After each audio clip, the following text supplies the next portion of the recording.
Home Minister Amit Shah reaches J P Nadda's residence, so they're also holding a high-level meet. We also see at the same time, Uddhav Thackeray has now called in for an emergency meet, as we know. Sahil, BJP currently holding a high-level meet at this point. Let me cut across to Paulami Saha joining us live from Delhi. Paulami, Amit Shah reaches BJP chief J P Nadda's residence after this revolt within the Mahavikas Aghadi. It seems like the BJP are looking at brighter prospects in the state where they just narrowly missed out. Well, the BJP machinery is definitely at work. While they might formally deny it, that they have any hand to play in the disaffection that is being witnessed within the Mahavikas Aghadi in Maharashtra. We do know that the BJP is definitely in touch with some of those MLAs of the Shiv Sena, which have, of course, disaffected from the party for the moment quite physically while they are in the state of Gujarat. And yes, there is, of course, a meeting which is happening at Mr. Nadda's residence for which Mr. Amit Shah has, in fact, briefed. But it remains to be seen what this meeting is about and what are the discussions that they're holding. Remember, there are two things that are happening as far as the BJP is concerned today, an important day for them. Later in the evening, they're having a meeting of the Parliamentary board, which will be attended by Prime Minister Modi himself, where they will be consulting NDA allies to arrive at a consensus candidate for the presidential election. So that is happening. Ahead of that, there is this meeting which is happening. And also, of course, we do know that Mr. Devendra Fadnavis is already on his way to Delhi in order to report back on the MLC results as being officially communicated.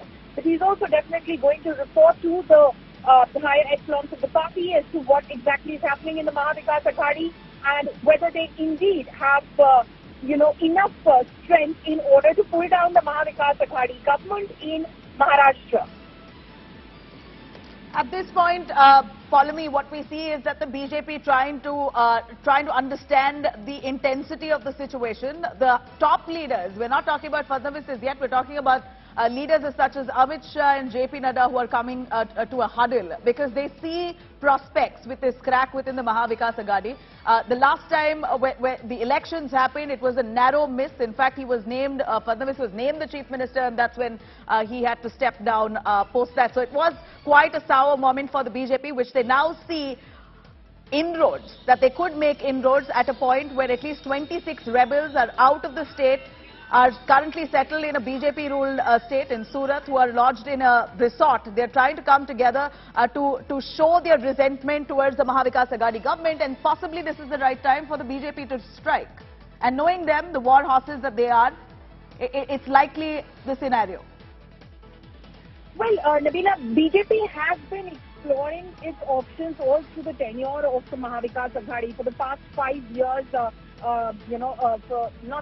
government hasn't been in power for 5 years, but since the government has been in power since 2019, they have been, of course, exploring their options, and this isn't the first time. So they obviously will be analyzing how much of a possible success rate they will have with the current disaffection which is being witnessed within the Mahavikas Aghadi. They are not going to jump to any sort of conclusions because they've burned their fingers in the past by hurrying into something which eventually turned out to be a damp switch to the party and caused a lot of embarrassment to the party. So they are exploring their options. They have been exploring their options since 2019. So they are going to analyze how much of, like I said, how much of a success rate they could have with this current crisis within the Mahavikas Aghadi. But in terms of actually, delivering setbacks to the Mahavikas Aghadi, they've had two back-to-back successes with the Rajya Sabha elections when the second candidate of the Shiv Sena lost in those elections, and despite the BJP not having the strength and the numbers, their candidate won over Shiv Sena's candidate at that point of time, Sanjay Pawar. Dhananjay Mahadik has been sent to the Rajya Sabha, and now in the MLC elections, a huge blow again for the Mahavikas Aghadi and principally for the Shiv Sena, which is the party that the BJP has much against because that is the party that basically did not support them after they had the numbers to form government in 2019 after the election. So dealing a blow again to the Shiv Sena itself, where 12 of their MLAs, basically at least 12 from the numbers that we counted, did not come forward and vote for the Shiv Sena yesterday. So a big crisis and two back-to-back wins for the Bharatiya Janata Party. So they'll obviously analyze how well placed they are in order to bring down the Maha Vikas Aghadi government. They are claiming right now that they're not engineering any sort of jumping of shifts, if you may, as far as these Shiv Sena legislators are concerned. But what they possibly could be engineering, Nabila, is a fall of this government. You know, Sanjay Rawat itself from the Shiv Sena had said just yesterday that he wants to ensure that all his MLAs know very well how to vote for the MLC polls. They will be given training on mock voting will be done only so that their votes are qualified and there is no chance they want to take for a disqualified vote, etc. And after all that preparation, it seems like the Shiv Sena has embarrassingly lost the MLC polls. A chance that the BJP has taken now with the rebels only growing on one quarter, BJP huddling up on the other. It seems like Delhi is also in action. More leaders expected to join in Amit Shah and J P Nadda at this point, Palme?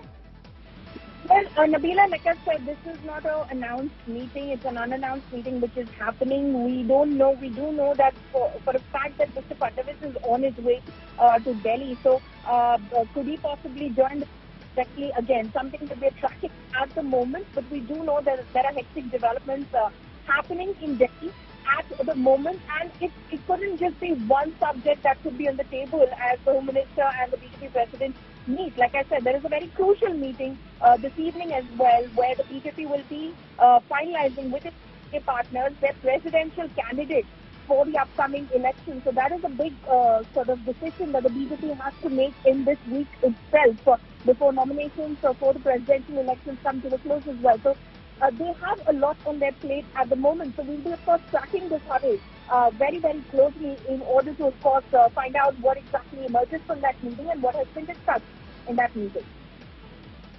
Right. You know, at this point, Palme, what are you hearing from the BJP insiders? Was this expected, considering there was tension, turmoil, a never tried or tested formula that the Maha Vikas Aghadi government adopted, three parties coming together to form the government? Was this expected? Fissures we knew would happen. It wouldn't be easy to coordinate among the three-party leadership, but somehow they pulled through for a few years. At this point, the crack has happened.